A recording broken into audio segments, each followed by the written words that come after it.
I wanted to talk about new atheism. Why did I want to talk about new atheism? I have just written a blog piece on new atheism, right? And it's an opinion piece, a bit like the New York Times does. Shout out New York Times one day, inshallah. But New York Times, right? Not New York Times. New atheism. We've got new atheism, right? And this is something that was quite prominent, quite pertinent, quite popular, quite cool about 2 decades ago, right? 2004, Samharris's book, The End of Faith, Religion, Terror, and the Future of Reason. Terrible book, by the way, but it's fine. That was a New York Times bestseller, speaking of the New York Times. New York Times bestseller. People loved it. And you could see that individuals, especially the younger generation, was starting to identify as atheistic more so than they were previously, right? It was becoming more acceptable. And what we saw is we saw Samharris, we saw Richard Dawkins, who is, you know, a sort of another atheistic archetypal individual. We also saw, you know, I think it's Peter Hitchens, right? And we've got the other individual, right? So they call themselves the Four Horsemen, right? They call themselves the Four Horsemen, and they organized a meetup, right? In, I believe it was 2009, right? 2009, they organized a meetup, right, at Hitchens' DC estate, and the photo goes like viral. People are loving it, and new atheism is something that's quite popular, right? That's in 2009, though. Okay, if you fast forward to, let's say, 2015, it's something that's becoming less and less popular. Okay, it's sort of being picked apart by Islamic individuals, by Islamic theologians, by Islamic philosophers, and all of these individuals. It's being picked apart, and, you know, a lot of people are starting to realize that it's very much just based on nothing, right? It's based on nothing. There's no foundation. With Islam, you have objective morality, right? And you could even make that argument for Christianity also, in terms of they would argue that their morality is also objective. And, you know, Muslims will make that argument. Even Jews will make that argument. The Abrahamic faiths will make that argument. And therefore, there's a foundation to argue upon. Whereas new atheism sort of caught the young generation at the right time, where they weren't sort of asking these questions. And then when these religious individuals, a lot of them being Muslim, picked apart new atheism, picked apart the sort of sentiment they were spewing, people started to realize that it's just a load of rubbish, right? It's a load of jargon. That's what it is. It's a load of jargon.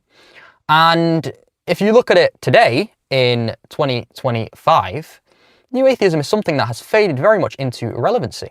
And I actually remember Samharris, obviously he's one of the prominent members, they call them the Four Horsemen, as I've said, of new atheism.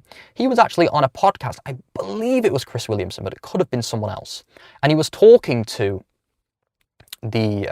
Chris, and he was saying that, you know, Islam has become so popular today, right? You look at Andrew Tate's reversion, you look at all of these, and that's a conversation in and of itself, but at that moment in time, I think Andrew Tate had just reverted. And, you know, a lot of people are looking at Islam, a lot of people are learning about Islam through various social medias. TikTok is probably the biggest one. I've got my own grievances with TikTok. We're going to go over that in the next section.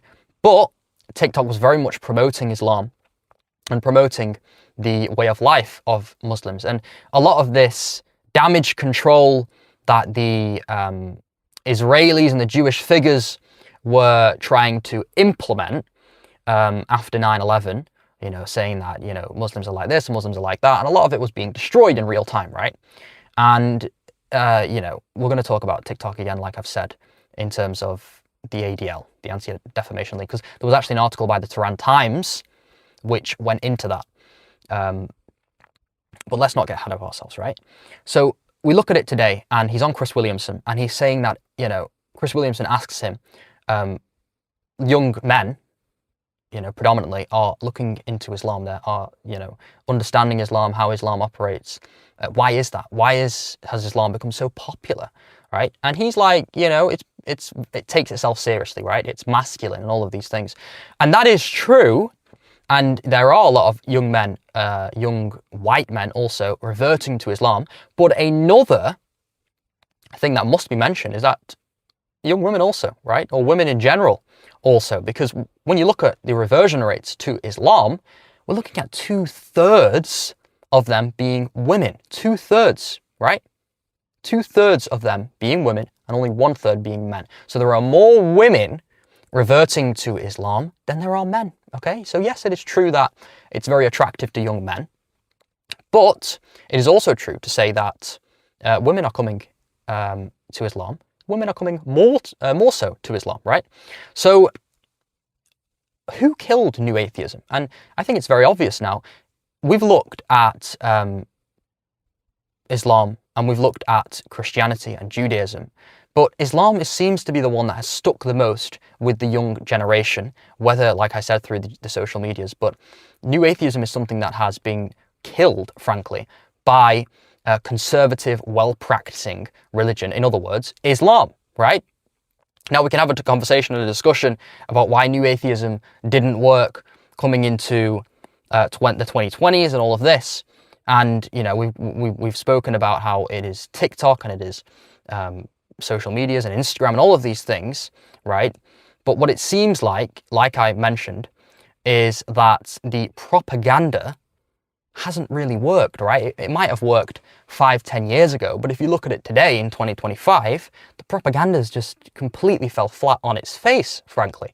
Okay, and we can talk about where this propaganda is coming from, and there are conspiracy theories, obviously, but what I try and do is root this in the truth, right?